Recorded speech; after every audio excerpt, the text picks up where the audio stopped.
जैसा कि आप सभी को पता है कि आपकी 10th क्लास की एग्ज़ाम डेट शीट आ चुकी है, तो मैं आपकी हेल्प करने के लिए डेली एक वीडियो बनाऊंगा जिसमें एक चैप्टर कवर्ड होगा, उसके इम्पोर्टेंट क्वेश्चन और जो टफ क्वेश्चन है जिसमें आपको प्रॉब्लम आती है वो कवर्ड होंगे। तो स्टार्ट करते हैं।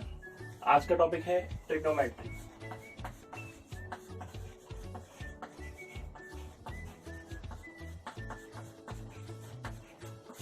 ठीक है, चैप्टर 6 ट्रिग्नोमेट्रिक रेशियो है, लेकिन ट्रिग्नोमेट्री थोड़ा सा पढ़ लेते हैं। क्या है? ट्राइगोनमेट्री। ट्राई मीन्स 3, ठीक है, शेप या फिर क्लोज शेप, और इसके बाद मेजरमेंट। ठीक है, मीन्स 3 लाइंस वाली क्लोज शेप का मेजरमेंट किसके अंदर आता है? ट्रिग्नोमेट्री के अंदर। तो जैसे मान लो 3 लाइन की शेप कौन सी है? क्लोज शेप ट्राइंगल होता है। इसका 3 साइड हो गई ए बी सी और ए सी, 3 साइड निकाल देंगे, और angle B, angle C, angle A. तो इन एंगल को क्या मेजरमेंट और इन साइडों का मेजरमेंट किसके अंतर्गत आता है? ट्रिग्नोमेट्री का। ठीक है, अब ट्रिग्नोमेट्री में क्या है कि आपको केवल राइट एंगल ट्राइंगल में ही लगता है। जो ट्रिग्नोमेट्री का फॉर्मूला है वो केवल राइट एंगल ट्राइंगल में लगता है, और राइट एंगल ट्राइंगल क्या होता है? 90 डिग्री वाला, जिसका एक एंगल 90 डिग्री का होता है। तो हमने माना एक ट्राइंगल ए बी सी, उसमें एक एंगल राइट एंगल होगा, है ना, और दूसरा कुछ भी मान लो, थीटा मान लो, इसको बोलते हैं थीटा, THETA, थीटा। ठीक है, अब इसमें 3 पार्ट्स होते हैं। क्या पार्ट्स होगा? एक तो एंगल और 90 दोनों को कंटेन करने वाली साइड होगी बेस, और आप सभी को पता है बेसमेंट जो होता है वो नीचे होता है। तो जो नीचे वाली साइड है वो बेस है। तो हम ऐसा नहीं बोलेंगे कि नीचे वाली साइड बेस है। जिसमें थीटा और 90 दोनों आते हैं उसे हम क्या बोलेंगे? बेस। ठीक है, उसके बाद आता है ये वाला जिसमें 90 थीटा के अपोजिट वाला, वो होगा परपेंडिकुलर।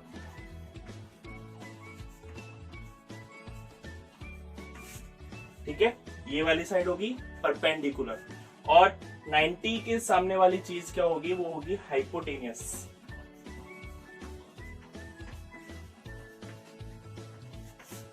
ठीक है, 90 के सामने वाली होगी हाइपोटेनियस, थीटा के सामने वाली होगी परपेंडिकुलर, और थीटा और 90 को सामने जो रखता है वो होगा बेस। उसके बाद हम देखें कि जैसे ही आपके सामने राइट एंगल ट्राइंगल आया तो एक आपको थ्योरम याद आनी चाहिए। कौन सी? पाइथागोरस।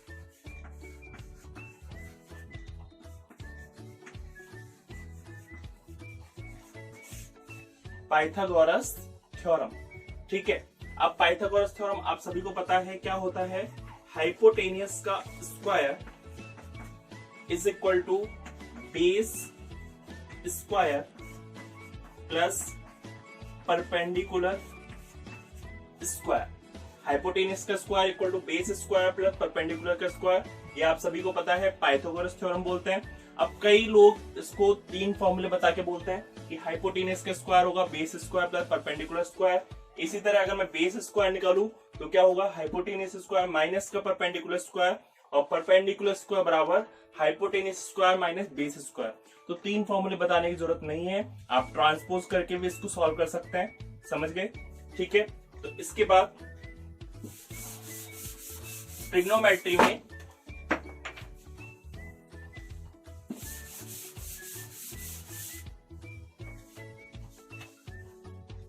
एक तो होता है साइन, है ना, एक होता है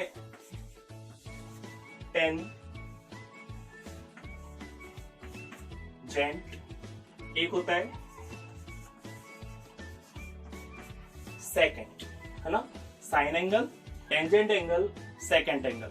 अब इनका कॉम्प्लीमेंट्री भी एंगल होता है कोसाइन। कॉम्प्लीमेंट्री मीन्स को लगा दो आगे, कोसाइन, इसके आगे लगा कोटेंजेंट, और ऐसा होगा को सेकेंड। ठीक है, अब हमने छोटे छोटे फॉर्म पढ़े हैं, तो देखते हैं। ये हुआ साइन थीटा, ये हुआ कॉस थीटा, ये हुआ टेन थीटा, ये हुआ कॉट थीटा, ये हुआ सेक थीटा। अब ये कॉस होता, लेकिन कॉस ऑलरेडी आ गया, तो ये क्या होगा, कॉसेक थीटा, है ना। Sine theta, cos theta, tan theta, cot theta, sec theta, cosec theta. आपको इसी क्रम में याद करना है। एक और चीज, P B P H H B, पंडित बोले प्रसाद हर हर बोले, है ना। अब ये क्या चीज है, इसको हम बोलेंगे साइन थीटा, ये होगा कॉस थीटा, ये होगा टेन थीटा, ये होगा कॉट थीटा, ये होगा सेक थीटा, और ये होगा कॉसेक थीटा। ठीक है, ट्रिक आपको आनी चाहिए। अब जैसे साइन थीटा को लिखूं, तो देखो साइन थीटा क्या है, ये लिखा हुआ है P upon H. P means perpendicular और H मीन्स हाइपोटेनियस। अगर मैं टेन थीटा निकालू, टेन थीटा क्या हो जाएगा, P upon B, perpendicular upon base. इसी तरह मैं अगर नीचे वाले निकालू, तो सेक थीटा निकाल के दिखाता हूं। सेक थीटा क्या है, नीचे है मीन्स उल्टा लिखेंगे, हाइपोटेनियस अपॉन बेस। तो इसी तरीके से आप 6 फॉर्मूले निकाल सकते हैं। साइन थीटा क्या है, परपेंडिकुलर अपॉन हाइपोटेनियस।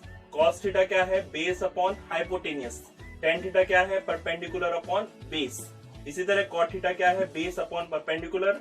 सेक थीटा क्या है, hypotenuse upon base. Cosec theta क्या है, हाइपोटेनियस अपॉन परपेंडिकुलर। 6 एंगल, 6 फॉर्मूले आपको याद होने चाहिए। इसके बाद हम वैल्यू निकालते हैं कि हर किसी की वैल्यू कैसे निकाली जाएंगी।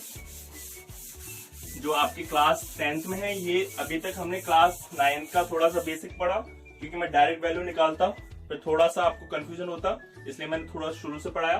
अब वैल्यू निकालेंगे, तो यहाँ पे लिखेंगे sine theta, cos theta, tan theta, cot theta, sec theta, cosec theta. ऊपर लिखेंगे 0 डिग्री, 30 डिग्री, 45, 60, 90।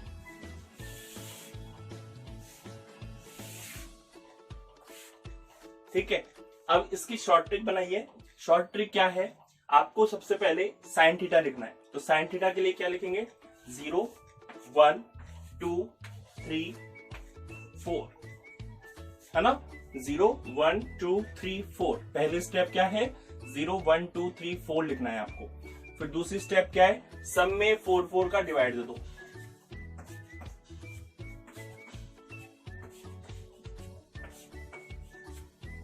दे दिया। अब इसको सॉल्व करना है। बताइए, 0 में 4 का डिवाइड दूंगा तो क्या आंसर आएगा, 0 आएगा। 1 में 4 का दूंगा तो 1/4 ही आएगा। 2 में 4 दूंगा तो क्या आएगा, 1/2।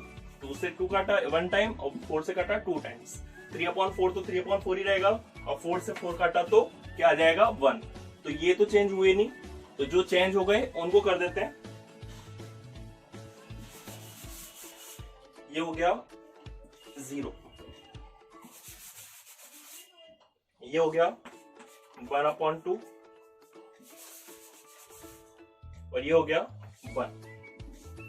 ठीक है, तो पहली स्टेप क्या थी, 0, 1, 2, 3, 4, और दूसरा क्या था, उसमें 4 का डिवाइड देना है। अब तीसरी स्टेप क्या है, और लास्ट स्टेप, सबका अंडर रूट निकालो, स्क्वायर रूट। ठीक है, जिसका स्क्वायर रूट हम जानते हैं उसका निकाल देते हैं, जिसका स्क्वायर रूट नहीं जानते उसको एज इट इज रख देंगे। बताइए, 0 एक नंबर है, 0 का स्क्वायर रूट क्या होगा, 0 ही होगा, तो इसका स्क्वायर रूट क्या होगा, 0। 1 का स्क्वायर रूट क्या होगा, ऊपर और नीचे दोनों को निकालना पड़ेगा। 1 का स्क्वायर रूट होगा 1, और 4 का कितना होगा, 2। हमको पता है ना 4 का होता है 2। 1 का हम जानते हैं 1 होता है, और 2 का हम नहीं जानते तो क्या हो जाएगा, √2। और 3 का हम नहीं जानते तो क्या हो जाएगा, √3। और 4 का हम जानते हैं कितना हो जाएगा, 2। और 1 का अंडर रूट तो कितना ही होता है 1। तो ये आपकी वैल्यू आ गई। इनको ऊपर शिफ्ट करेंगे, ऊपर का रफ करके नीचे शिफ्ट कर देंगे। तो आपको स्टेप आ जानी चाहिए कि पहले मैंने क्या लिखा था 0 1 2 3 4, फिर उसमें 4 4 का डिवाइड दिया था और फिर हमने क्या किया अंडर रूट कर दिया। तो इसको मैं लिख रहा हूं 0 1/2 1/√2 √3/2 और 1। ठीक है, ये आ गई हमारी साइन की वैल्यू में। साइन 0 की वैल्यू कितनी हो गई 0। साइन 30 की वैल्यू कितनी हो गई 1/2। साइन 45 की वैल्यू कितनी हो गई 1/√2। साइन 60 की वैल्यू कितनी हो गई √3/2। साइन 90 की वैल्यू कितनी हो गई 1। अब हमको कॉस की वैल्यू निकालनी है। कॉस की वैल्यू बहुत ही सिंपल है, आपको क्या करना है उधर से उल्टा कर देना है। मींस यहाँ पे पहले क्या लिखा हुआ है 1, तो लिख दो 1। फिर क्या लिखा हुआ है √3/2 √3/2। फिर क्या लिखा हुआ है 1/√2 1/√2। फिर क्या लिखा हुआ है 1/2 1/2 और फिर क्या लिखा हुआ है 0। ठीक है, 0 है ये। तो 0 1 2 ये लिखा, फिर उसके बाद मैंने यहां से लिख दिया। तो साइन और कॉस दोनों बहुत सिंपल है, आ गए। अब है हमारी tan की बारी। tan थीटा क्या होता है sine upon cos. tan theta क्या होता है sine theta upon cos theta, है ना। अब मैं tan sine upon cos means sign और कॉस की वैल्यू का डिवाइड देना पड़ेगा, तो डिवाइड दीजिए। अब मैं यहाँ पे ये देखो मैं डिवाइड देके दिखा रहा हूँ ये। तो मैं 0 में 1 का दूंगा, 0 में 1 का दूंगा। 0 में किसी भी नंबर का डिवाइड दे दो, क्या आएगा 0, है ना। अगर 1 का डिवाइड 0 में दूंगा तो क्या आएगा 0। अब इसका इसमें दूंगा तो देखो 2 से 2 कट जाएगा, आंसर कितना आएगा 1/√3। आप आराम से डिवाइड देके देख लेना। अगर आपके समझ में नहीं आता है तो आप कमेंट करके बता देना, मैं उसको समझा दूंगा। 1/√2 में सेम नंबर का डिवाइड देते हैं तो कितना आएगा 1। 2 से 2 कट जाएगा, यहाँ पे √3 ऊपर है 1 नीचे है, तो क्या आ जाएगा √3/1 या फिर √3। और 1 में 0 का दूंगा तो ना 1 आएगा ना 0 आएगा, क्या आएगा इनफाइनाइट या फिर नॉट डिफाइंड। 10 आ गया, 10 समझ में आ गया होगा। अब क्या बारी है कॉट थीटा। कॉट थीटा क्या आएगा उधर से लिख दो, तो उधर क्या लिखा हुआ है इनफाइनाइट √3 1 1/√3। अब क्या आएगा 0। 4 वैल्यू आ गई। अब बारी है सेक। सेक क्या होता है कॉस का उल्टा, है ना। जो कॉस है उसका इनवर्स कर देंगे। अब 1 का मैं उल्टा करूंगा तो 1 के नीचे क्या है 1, तो 1 का उल्टा करूंगा तभी भी क्या आएगा 1, तो यहाँ पे 1 ही आएगा। √3/2 का इनवर्स करूंगा तो क्या आएगा 2/√3। नेक्स्ट √2/1 का 1/√2 का करूंगा तो क्या आएगा √2। 2/1 का करूंगा तो कितना आएगा 2, और 0 जब नीचे जाएगा तो कितना हो जाएगा इनफाइनाइट। ठीक है, 0 जैसे गया नीचे इनफाइनाइट आ गया। अब कॉसेक, कॉसेक तो वही है सेक का कॉम्प्लीमेंट्री है, तो उधर से उल्टा आ जाएगा इनफाइनाइट 2 √2 2/√3 और 1। समझ में आ गया होगा आप सबके। तो ये रही हमारी वैल्यू। अब हम क्वेश्चन स्टार्ट करते हैं। बेसिक क्वेश्चन से स्टार्ट करेंगे और जो आपकी प्रॉब्लम है वो भी मैं देख रहा हूं।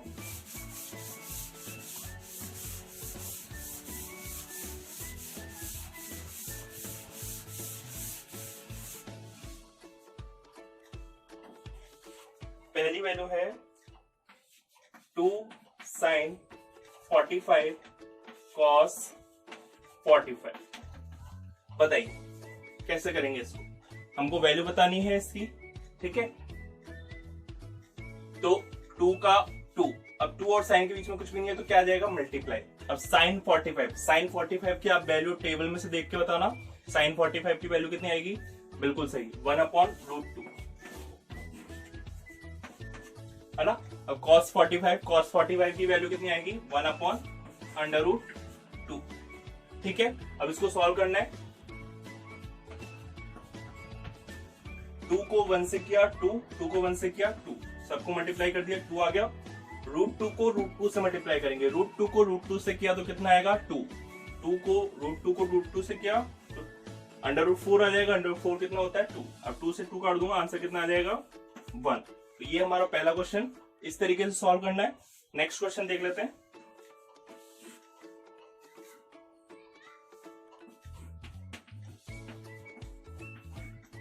Sine square 30 plus 2 cos square 45 plus 3 10 square 60। ठीक है, ये हमारा क्वेश्चन है। अब स्क्वायर है तो बताता हूं कैसे करेंगे। आपको देखना है साइन 30 की वैल्यू। साइन 30 की वैल्यू बताइए कितना आएगा। बिल्कुल 1/2। अब यहाँ पे स्क्वायर लगा हुआ है तो अपन क्या लगा देंगे, स्क्वायर। अब 2 का 2 तो 2 का 2 आ जाएगा, मल्टीप्लाई कॉस 45 का स्क्वायर मीन्स 1/√2 का स्क्वायर। नेक्स्ट 3 10 स्क्वायर 60 और 10 60 की वैल्यू कितनी होती है, √3 का स्क्वायर। 1/2 का स्क्वायर किया तो 1 का 1 और 2 का स्क्वायर हुआ 4। ये हुआ 2 का 2 स्क्वायर करूंगा, 1 का स्क्वायर 1 होता है, √2 का स्क्वायर करूंगा 2 हो जाएगा, √3 का स्क्वायर करूंगा 3 हो जाएगा। ठीक है, कुछ कट रहा है क्या, बिल्कुल। कितना आ गया, ये 2 से 2 कट गया, 1 आ गया, तो 1 को 1 से मल्टीप्लाई करेंगे कितना आ जाएगा, 1। 1/4 प्लस 1। ठीक है, और 3 3 जा कितना हो गया, 9। 9/10। इसको अगर अपन सॉल्व करेंगे, है ना, आप सॉल्व कर लेना, आंसर कितना आएगा, 10 राइट जा 1/4। आप इसको एलसीएम लेके सॉल्व करेंगे या फिर 9/10, 10 को मैं चिपका दूंगा तो कितना हो जाएगा, 10 राइट जा 1/4। Next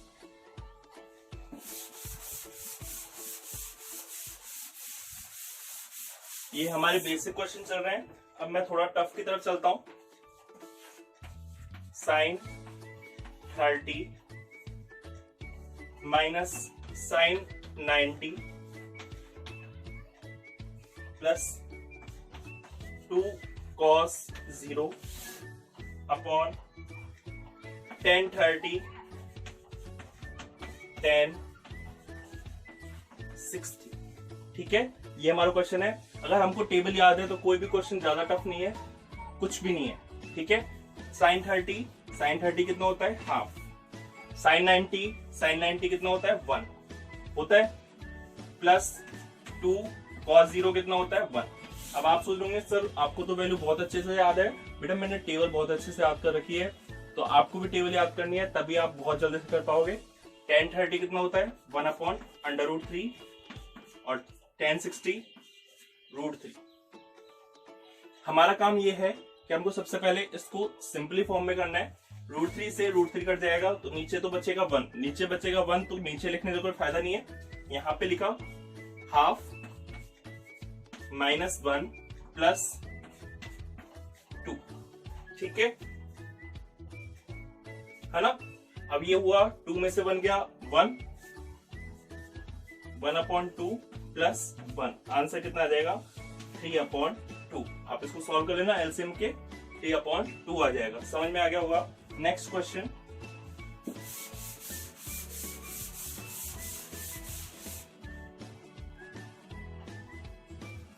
find the value of x। cos x is equal to cos 60 cos 30 plus sin 60 sin 30, है ना। cos x की वैल्यू फाइंड करनी है। cos 60 cos 30 plus sin 60 sin 30 दिया हुआ है। हम वैल्यू देख लेते हैं। यहाँ पे तो cos x रहेगा। cos 60 की वैल्यू कितनी होती है बताइए। cos 60 की वैल्यू होती है 1/2 और cos 30 की वैल्यू कितनी होती है, √3/2, है ना। और sin 60 कितना होता है, √3/2 और sin 30 कितना होता है, 1/2। अब देखिए 2 को 2 से मल्टीप्लाई किया कितना आया, √3। √3 को 1 से करूंगा तो √3 आएगा अपॉन 4 और ये √3/4। अब बताइए ये एक जैसे 2 हो गए, तो मैं अगर एलसीएम में लूंगा तो कितना हो जाएगा, 2√3/4। बताइए कुछ कट रहा है क्या, 2 से 4 कट जाएगा, आंसर कितना आएगा, √3/4। 2 से 4 कटेगा 2 टाइम्स। अब ये cos x है तो यहाँ पे आ जाएगा cos x।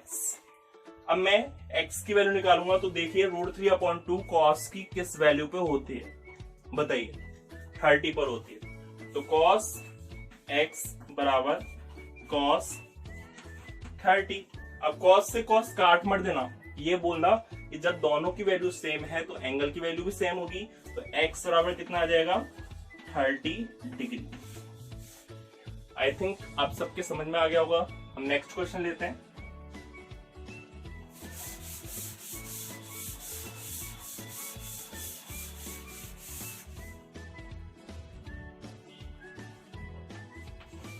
प्रूव करना है, prove that cos 30 plus sin 60 upon 1 plus cos 60 plus sin 30 equal to √3/2। ठीक है, तो कुछ नहीं, बहुत सिंपल है। हम LHS लेंगे, LHS में वैल्यू पुट करेंगे। cos 30 की वैल्यू कितनी होती है √3/2, sin 60 की वैल्यू वापस से √3/2, 1 का 1, cos 60 कितना होता है 1/2 और sin 30 कितना होता है 1/2। पहले नीचे वाले को सॉल्व कर लेते हैं। 1/2 और 1/2 कितना हो जाएगा 1, 1 और 1 कितना हो जाएगा 2, तो नीचे तो आ गया 2। √3/2 2 बार √3/2। ठीक है, इस 2 से ये 2 कट गया, आंसर कितना आया, ऊपर तो बचा √3 और नीचे कितना है 2। ये हमारा RHS आ गया। तो LHS बराबर RHS। ठीक है, नेक्स्ट क्वेश्चन लेते हैं। तो आप समझ रहे होंगे ट्रिग्नोमेट्रिक रेशियो कोई टफ नहीं है, बहुत सिंपल है।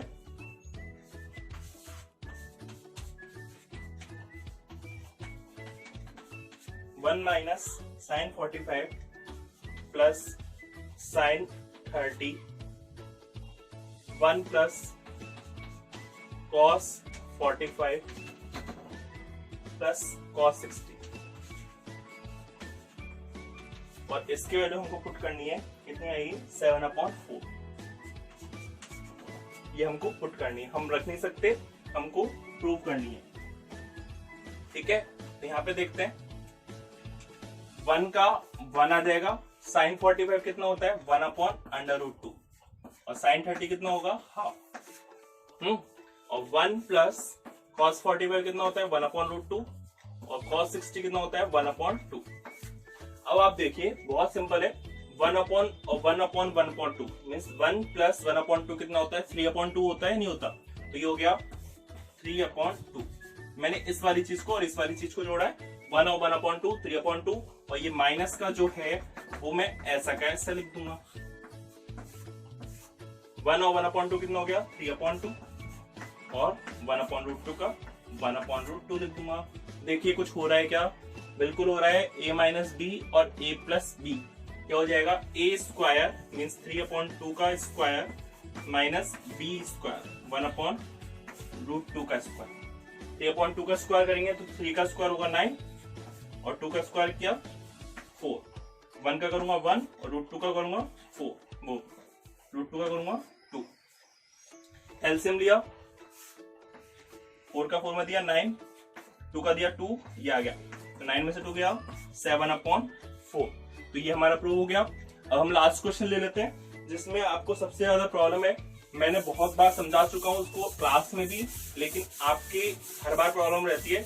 इस बार थोड़ा और अच्छे से समझ लो, जिससे आपको अगर 10th क्लास के बोर्ड में आ जाए तो आपको कोई भी दिक्कत ना आए। cos 45 upon sec 30 plus cosec 30। ठीक है, इसी क्वेश्चन का वेट कर रहे थे ना आप। ठीक है, मैं बताता हूं।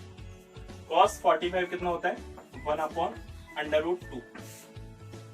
sec 30 बताइए कितना होगा 2/√2 √3 और cosec 30 कितना होगा 2।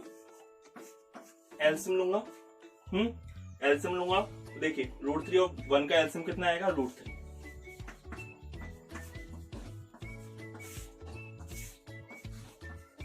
√3 का √3 में दूंगा 1 को 2 से किया 2, 1 का √3 में डिवाइड दिया √3 को 2 से किया 2 समझ में आ गया होगा।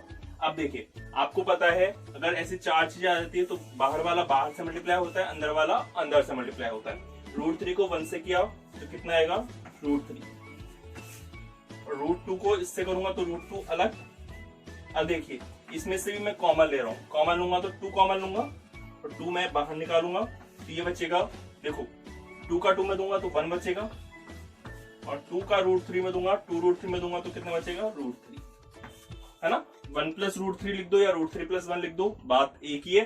तो मैंने क्या लिखा देखो वापस से समझ लो, 1 को √3 से किया √3, √2 को लिखा √2 से लिखा, इन दोनों में से मैंने 2 कॉमन लिखा तो 2 मैंने बाहर लगा दिया। 2 √3 में 2 का डिवाइड दूंगा तो कितना बचेगा √3 और 2 में 2 का दूंगा तो कितना बचेगा 1। अब आपको रेशनलाइजेशन करना है। रेशनलाइजेशन में क्या बोला कि नीचे अंडर नहीं छोड़ना है, नीचे अंडर नहीं छोड़ना है तो जो √2 है वो भी हटेगा और √3 + 1 है वो भी हटेगा।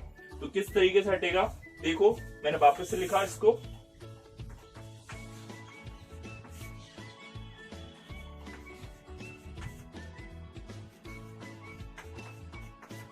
है ना।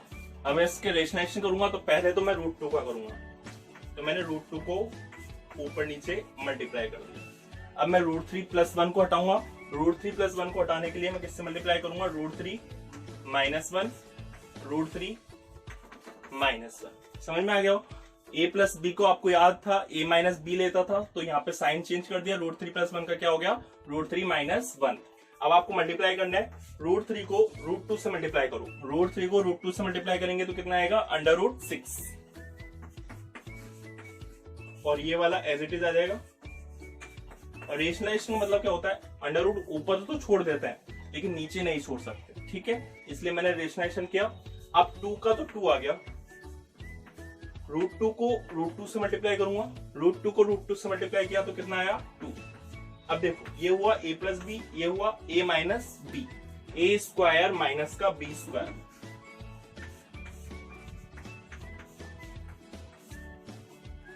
ठीक है, a² माइनस b²। तो ऊपर वाला एज इट इज, 2 को 2 से किया 4, √3 का स्क्वायर होता है 3 और -1। बताइए 3 में से 1 जाएगा तो कितना हो जाएगा 2 और 2 को जब मैं 4 से मल्टीप्लाई करूंगा तो कितना हो जाएगा 8। तो ये हमारा आंसर आ चुका है √6 √3 - 1/8। ये आपका बहुत वाला कठिन क्वेश्चन था जो हमने बहुत इजीली सॉल्व कर दिया। ये हमारा ट्रिग्नोमेट्रिक रेशियो चैप्टर खत्म हुआ, आगे की वीडियो में डालता रहूंगा, आप भी देखते रहिए। Best of luck.